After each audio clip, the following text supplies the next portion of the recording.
O que sofrerão os eleitos na grande tribulação. Miqueias 7. Comentário de Emaro Persona. Existe um ditado popular que fala que depois da tempestade vem a bonança. E a gente costuma repetir esse ditado sem pensar que, enquanto os dias são tranquilos, é melhor esperar pela tempestade, porque ela vem primeiro do que a bonança. E esse capítulo aqui é já o derradeiro tempo aqui na terra do remanescente judeu antes que o Senhor venha para reinar. Ele fala aqui trechos da grande tribulação, que depois o Senhor Jesus repete lá nos evangelhos.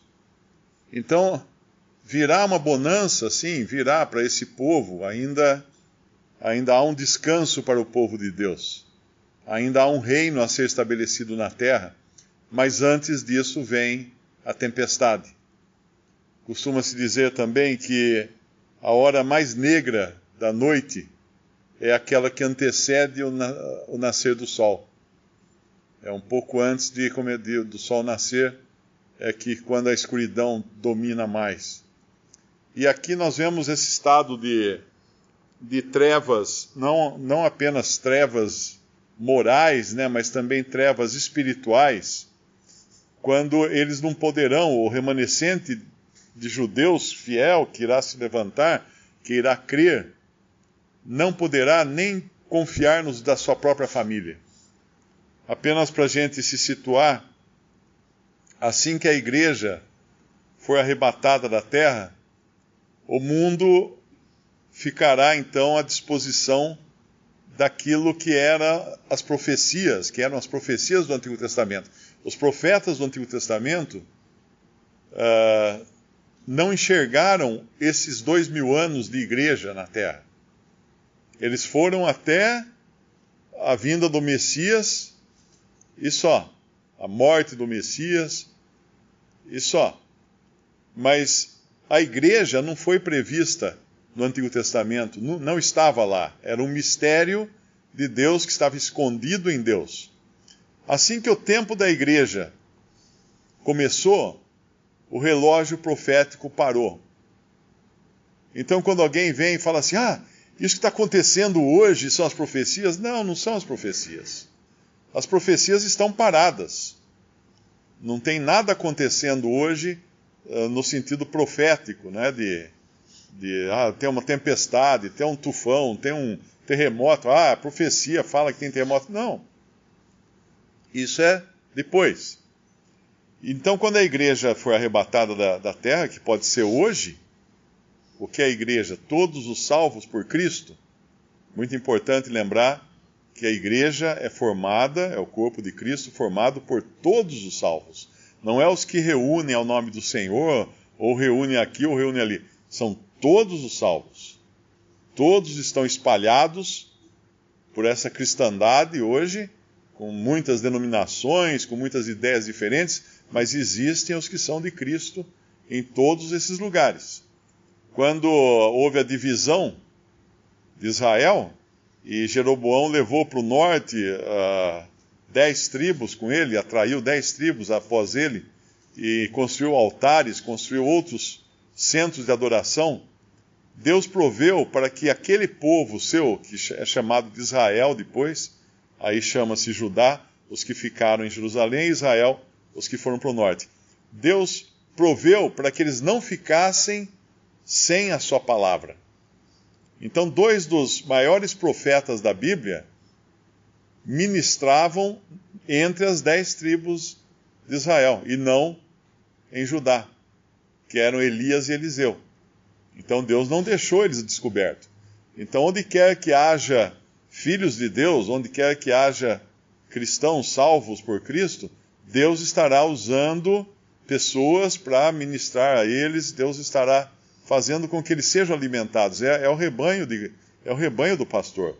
Não tem como negar isso. Então, quando esse rebanho todo, quando essa igreja, que é o conjunto dos salvos, for tirada da terra, volta a bater o relógio profético. Aí nós temos aproximadamente 7 anos, que compõem o período, o princípio das dores e depois a grande tribulação. E é nesse período de grande tribulação, em especial, que esse capítulo aqui de Miqueias 7 está tratando. Se nós lermos, por exemplo, o versículo 5, Miqueias 7:5, não creiais no amigo, nem confieis no vosso guia. Daquela que repousa no teu seio, guarda as portas da tua boca, porque o filho despreza o pai, a filha se levanta contra sua mãe, a nora contra sua sogra, os inimigos do homem são os da sua própria casa. Esse é um tempo de terrível aflição e terrível traição. Quando nós vamos ler lá em Mateus capítulo 10, versículo 17, acautelai-vos, porém, dos homens, porque eles vos entregarão aos sinédrios e vos açoitarão nas sinagogas, e sereis até conduzidos à presença dos governadores e dos reis por causa de mim, para lhes servir de testemunho a eles e aos gentios. Mas quando vos entregarem, não vos dê cuidado como ou o que haveis de falar, porque naquela mesma hora vos será ministrado o que haveis de dizer. Porque não sois vós quem falará, mas o Espírito de vosso Pai é que fala em vós. E o irmão entregará à morte o irmão e o pai, o filho, e os filhos se levantarão contra os pais e os matarão. E odiados de todos sereis por causa do meu nome. Mas aquele que perseverar até o fim será salvo. Quando, pois, vos perseguirem nesta cidade, fugi para outra, porque em verdade vos digo que não acabareis de percorrer as cidades de Israel sem que venha o Filho do Homem. Então, haverá um tempo de terrível sofrimento e tribulação e perseguição, e o Senhor já previa isso. Agora alguém pode perguntar, mas isso não aconteceu com os cristãos? Que aconteceu também com os cristãos. Porque assim que a luz brilha, quando a luz brilha, as rugas aparecem. Nós sabemos disso, né? A gente vê às vezes uma pessoa que meio de longe, na penumbra, parece que tem uma pele perfeita, e aí bate um farol no rosto da pessoa, aí você vê espinha, vê ruga, vê cicatriz, vê um monte de coisa. Então, quanto mais próxima a luz estiver, maior será a revelação do mal, o ódio das pessoas. Quando o Evangelho veio, quando a luz do Evangelho brilhou no mundo, o ódio dos judeus primeiro e depois dos gentios também foi tremendo, como se nunca tinha visto antes, porque não era um bando de criminosos que eles perseguiam para prender e torturar e matar, não, eram as pessoas que agiam e faziam o bem só. E a semelhança do seu Senhor foram perseguidas e mortas no primeiro século e são até hoje. Volta e meia a gente abre os jornais, tem lá cristãos na África dizimados, né?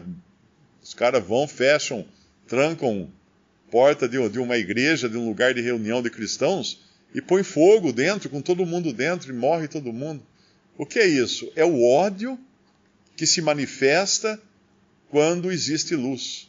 Então a luz, ela realça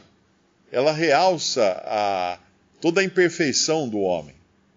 Hoje uma pessoa escreveu perguntando se um caso de polícia, né, que um garoto matou uma menininha, se isso é porque o demônio estava agindo. Não, nós não precisamos do demônio agir em nós para fazermos barbaridades. O Senhor Jesus falou que do coração do homem saem todo tipo de horrores que se pode conceber.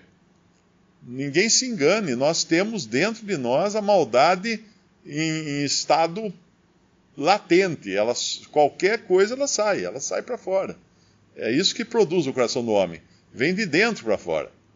Nem precisa ser tentado, né? Vamos falar, não, é culpa do diabo que tentou. Não precisa mais. Somos pecadores já imperfeitos e trazemos dentro de nós essa malignidade toda.